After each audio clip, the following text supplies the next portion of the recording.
Hello viewers, today's problem is example 16 from chapter 4.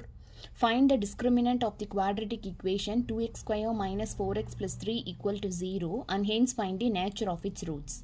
So here discriminant is nothing but b square minus 4ac. So from the given quadratic equation we have to write down the values of a, b and c. So a is 2, b is minus 4 and c is 3.